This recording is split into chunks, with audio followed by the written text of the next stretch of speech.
15 दिन के बाद फिर से भारतीय जनता पार्टी के जो मुख्य स्टार प्रचारक हैं आदरणीय नरेंद्र दास मोदी जी आज हजारीबाग में उनका जो एक षड्यंत्र यात्रा चल रहा था उस यात्रा के समापन पर आए और उस सभा में उन्होंने बहुत सारी बातें की जो अभी अभी समाप्त। जो इसके पहले जब जमशेदपुर में गए थे आप सबने देखा होगा कि वहां पर उन्होंने एक झारखंड के स्वतंत्रता योद्धा पोटो हो का नाम लिया था, क्योंकि हेमंत सोरेन जी ने अपने जो वीर योद्धा है उनके नाम पर कई योजनाएं चलाए रखी। तो भाजपा को पहला बार यह एहसास हुआ कि कोल्हान में पोटो हो एक स्वतंत्रता सेनानी थे और आदिवासियों के हक और हकूक और अस्मिता की लड़ाई लड़ रहे थे अंग्रेजों के खिलाफ। लेकिन हजारीबाग में अपने लंबे भाषण में आदिवासियों की बात करते हुए वो आदिवासी जो जननायक थे 1855 में रूपू माझी महिला थी, उन्होंने संथाल विद्रोह का कमान संभाला था।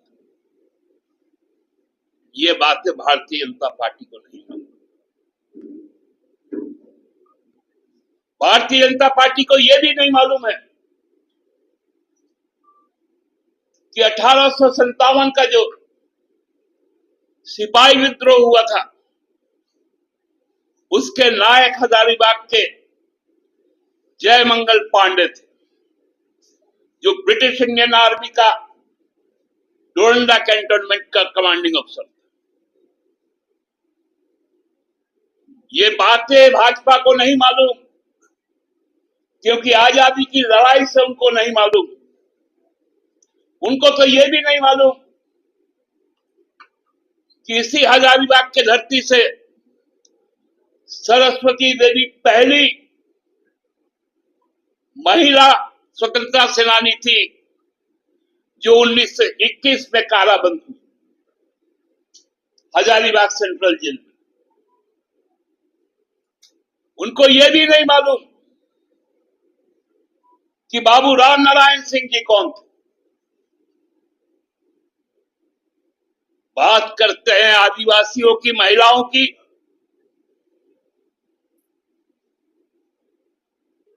आप डरते हैं मोदी जी, आप डरते हैं। आप आदिवासी मूलवासी से डरते हैं। आपका डर दिखाता है लद्दाख, लेह और कारगिल में जो जन संघर्ष चल रहा है आदिवासी मूलवासियों का, उस संघर्ष को लेकर अपनी बात राष्ट्रीय स्तर पर आज 2 अक्टूबर बापू के जन्मदिन पर, शास्त्री जी के जन्मदिन पर राजघाट में आकर वहां के मूलवासी आदिवासी नेता सोनम वांगचुक जब दिल्ली में प्रवेश करता है तो आपकी कायर सरकार मोदी जी उनको गिरफ्तार कर लेती है। 150 आदिवासी मूलवासियों का जत्था आपने 6000 पुलिसकर्मी लगाकर रोका।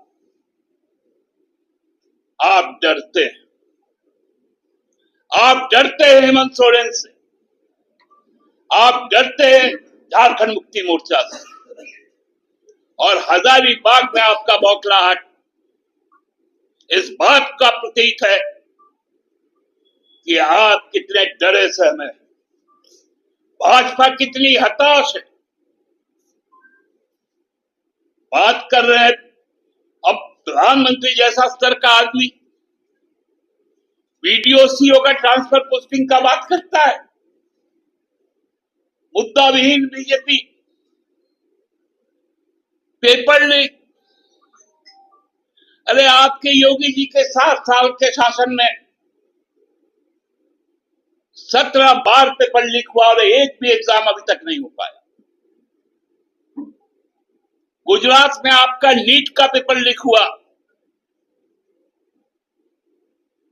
और जो पेपर लीक का सूत्रधार है व्यापम का, वह आपके बगल में बैठे थे शिवराज सिंह चौहान जी मध्य प्रदेश। आप बात करते एससी एसटी ओबीसी का आरक्षण समाप्त करके घुसपैठियों को देने का। मोदी जी आप को लोग बताएंगे नहीं, मैं बता रहा हूं। 2001 में इसी बाबूलाल मरांडी जी ने 27% जो ओबीसी का आरक्षण था, और आपके पार्टनर जो भी है आजसू, जो एनडीए का घटक दल है, उन्होंने 27% को घटाकर 14% कर दिया और हेमंत सरकार ने उसके खिलाफ सदन में 27% आरक्षण का बिल पास किया।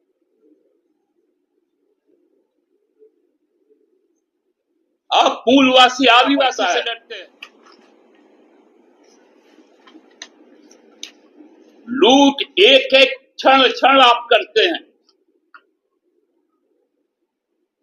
और बात हेमंत सोरेन की करते हैं।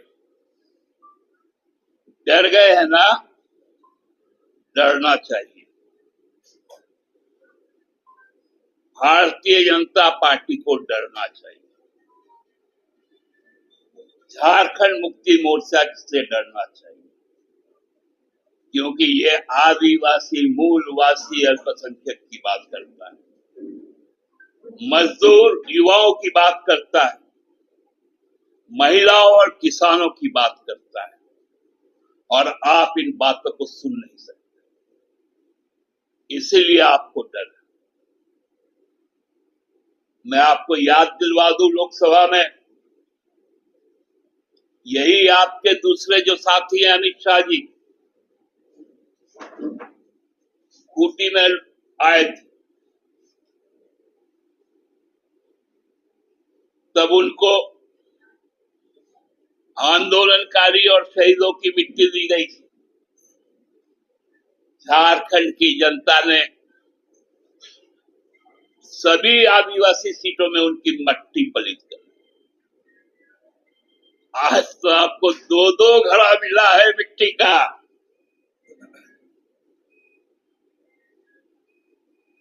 दो घड़ा मिट्टी भरने में तो गड्ढे की खुदाई हुई होगी। तैयार रहिए, वो गड्ढा आपका इंतजार कर रहा है।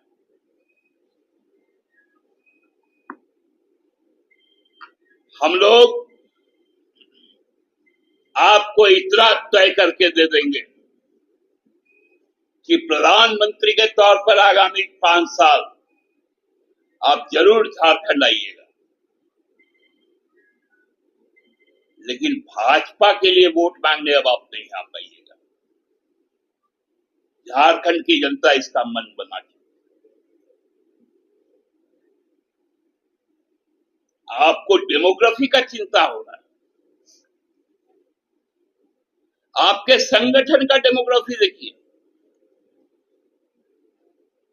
राज्य का डेमोग्राफी बाद में देखिएगा। और भाई केंद्र में बैठ करके केंद्र सरकार घंटी बजाती है क्या कि घुसपैठिए बाहर से अंदर आ जाते हैं?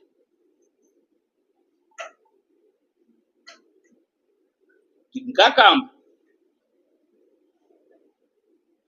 अरे एक तो पहले दूसरे किसी स्टेट पे जाते होंगे, और आपके जो क्या बहुत बड़ा प्रभारी ना क्या है, खुद बोलता है कि आसाम के रास्ते आता है। तो यहां पर बैठ के झाल बजाने से अच्छा है आसाम में बैठ के कम से कम डुगडुगी बजाए।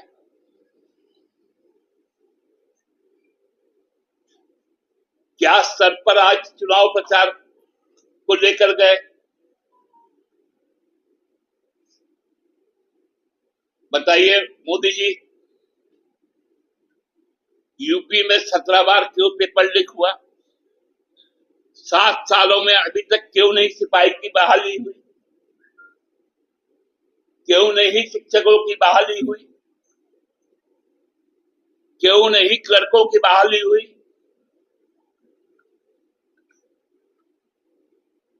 आप बताइए मोदी जी, फर्स्ट और सेकंड जेपीएससी बाबूलाल जी के जमाने का हुआ,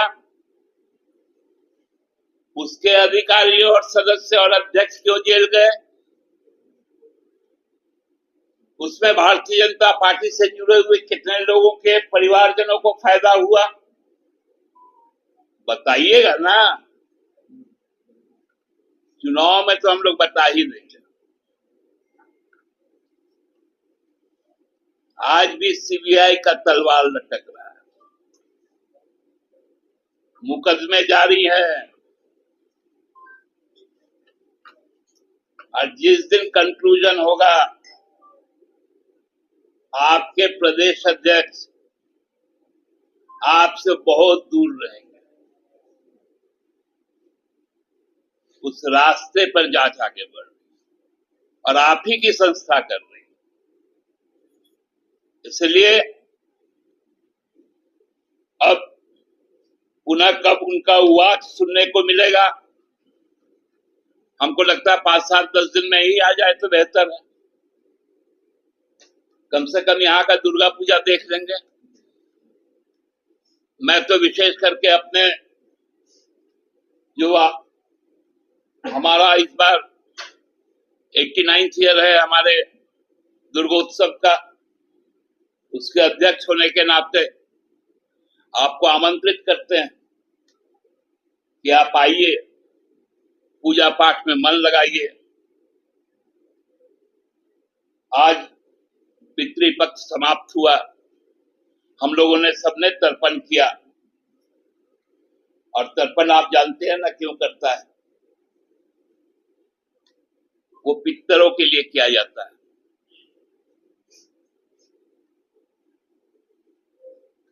और जो उनको जब संतुष्ट कर दिया जाता है, आज हम लोगों ने कर दिया है, उनका आशीर्वाद हमारे साथ है। आप निश्चिंत रहिए, देवी पक्ष के बाद फिर जब कृष्ण पक्ष आएगा तो काली पूजा होगा। यहां महिषासुर का वध होगा इस पक्ष में, और उस पक्ष में भी बहुत सारे राक्षसों का वध होगा। तो जो इस राज को जो राक्षसी ताकतें